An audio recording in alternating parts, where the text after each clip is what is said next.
There are no facts to dispute before this court. I see no evidence that has the needed personal subject matter jurisdiction. The state is a fictitious plaintiff. The state of isn't here to testify. No injured man or woman is present before this court to provide firsthand knowledge. I am acting as surety for the named principal to contest jurisdiction.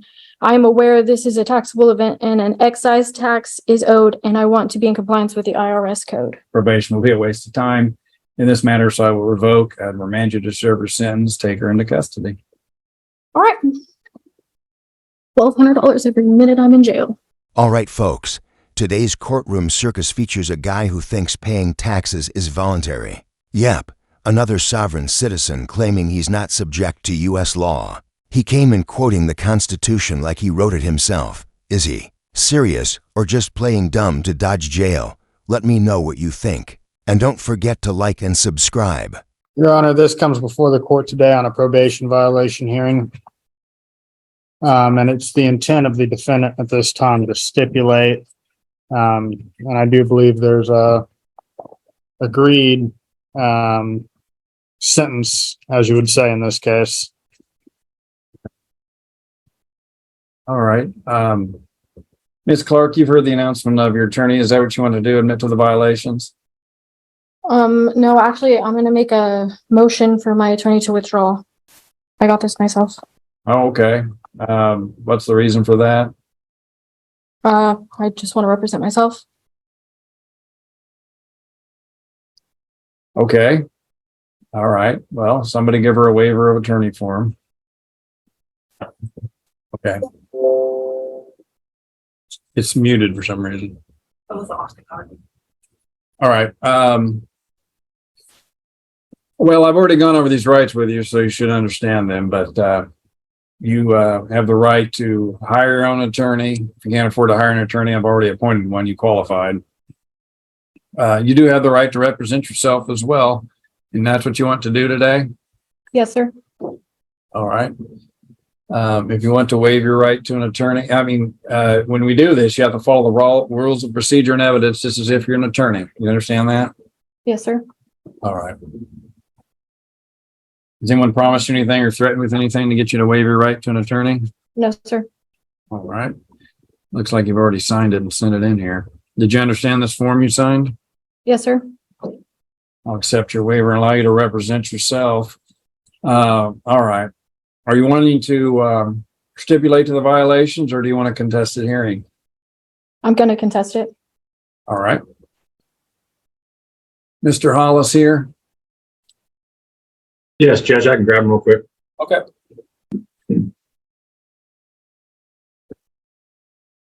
Okay. State has the burden. Any opening statement, Mr. Marcinski? No, sir. Thank you. All right. Ms. Clark, any opening statement? No. All right. State may call this first witness. Thank you, sir. The state would call Court Service Officer Christopher Hollis. Sir, will you please state your name for the record? Chris Hollis. I'm a court services officer. In that job occupation, were you assigned the supervision of a Miss Ashley Clark? That supervision being for an endangering a child underlying 12-month sentence? That is correct. On May 18th of this year, 2023, did you test Miss Clark for the presence of drugs? Yes. And what was the result of that UA sample from Miss Clark? It was positive for methamphetamine. So her UA was positive for methamphetamines, and she also, in response to that positive UA test, signed in a statement of admission of using methamphetamines? That's correct. Did you order her to report on June 2nd, 2023? I did. And did she appear on that day? She did not. Has she appeared or reported to you since that time? No. Sometime after May 24th of 2023, were you advised by local authorities of her being arrested for a new crime? Yes. And I did. I received that. And apparently she has new charges. To your knowledge or to the notes, did Ms. Clark ever report that negative law enforcement contact with your office? No, she did not. That will be my questions for Mr. Hollis at this time, Your Honor. Thank you. All right, Ms. Clark, do you have any questions for Mr. Hollis? No. All right. Do you have any further evidence or witnesses, Mr. Marcinski? Not at this time, Your Honor. I do not. All right, Ms. Clerk, you have time to, now it's your turn to present any evidence if you want to. Do you wish to present any evidence? Right now, I see no evidence. This has the needed personal subject matter jurisdiction. If you want to present any evidence, do you want to present any evidence? No. No? Okay. Well then, closing argument, Mr. Marcinski? Your Honor, at this time, the state believes it is shown by a preponderance of the evidence that Ms. Clark is in violation of her probation and conditions of probation imposed by the court therein. The state's going to ask that you find that she is in violation of that probation. The state would point out that this is a misdemeanor probation for endangering a child. Therefore, Ms. Clark is entitled to no graduated sanctions, intermediate sanctions, or other relief set forth by the legislature on felony probations. Due to the litany of violations, the continued drug use, the failure to follow through with her treatment requirements, the state believes that she's shown that she's not amenable to probation and would recommend the court revoke and remand her to serve her underlying sentence. All right, Ms. Clark, closing argument? There are no facts to dispute before this court. I see no evidence that has the needed personal subject matter jurisdiction. The state is a fictitious plaintiff. The state of isn't here to testify. No injured man or woman is present before this court to provide firsthand knowledge.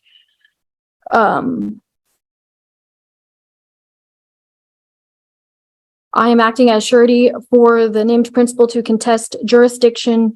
I am aware this is a taxable event and an excise tax is owed, and I want to be in compliance with the IRS code. Okay. It'll be the order and judgment of this court. Well, first of all, I'll make my findings. The state's shown by preponderance of the evidence that you violated probation in this case using methamphetamine around the 18th, as evidenced by the 18th of May this year, as evidenced by the positive UA and the admission. Also find that you failed to report in violation of probation as alleged. That would be the June 2nd, 2023 date.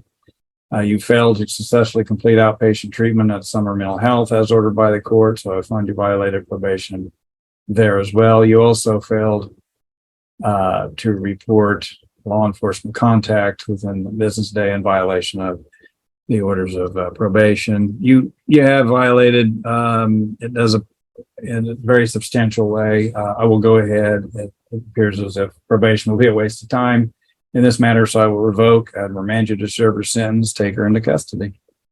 All right. $1,200 every minute I'm in jail. Today's star is a guy who showed up to court claiming he's a common law expert.